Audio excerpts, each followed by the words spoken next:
Zimbabwe has a new leader for the first time in over 37 years. Emmerson Mnangagwa was sworn into office on November 24, 2017, becoming only the second president in the country's history since it gained independence in 1980. The former president resigned shortly after the military rolled into the streets of the nation's capital. So, what led to this drastic shift in power, and what lies ahead for Zimbabwe? To understand how we got here, first let's talk about the old president. Robert Mugabe grew up in southern Rhodesia, a self-governing British colony that would later become Zimbabwe. He grew up during a time when Indians were fighting for independence from its mutual colonizer, Britain. As a young man, Mugabe was inspired by leaders like Gandhi and had even attended the same university of South African freedom fighter Nelson Mandela. That's when he decided to enter into politics and advocacy. After spending a few years as a teacher abroad, he returned to southern Rhodesia in 1960 to join the African nationalist movement.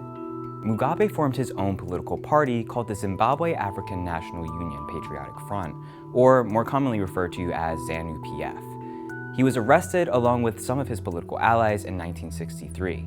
Mugabe spent 11 years behind bars, but continued to communicate with his party members during his time in prison.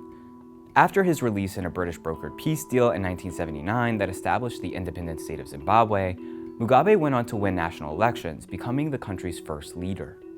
But while he remained largely popular, he began to give himself more power and changed the constitution to make himself the executive president in 1988, which led to his 37-year rule.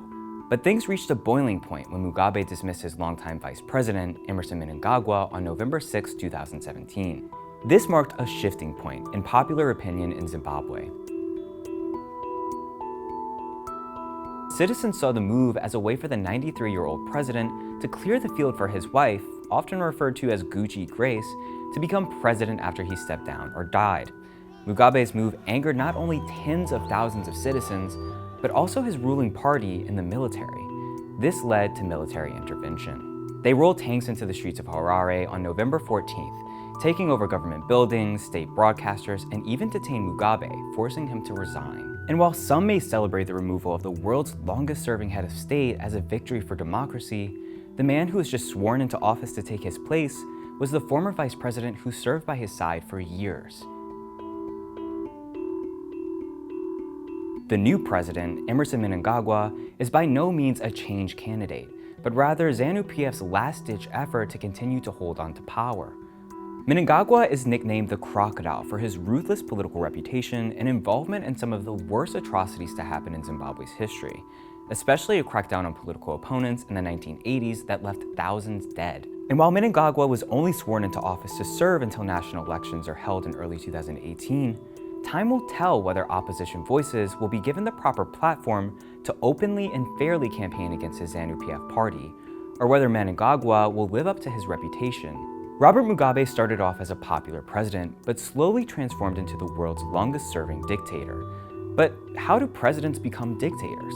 Find out in this video to the right. Thanks for checking out Now This World, and as always, don't forget to like and subscribe for more episodes every week.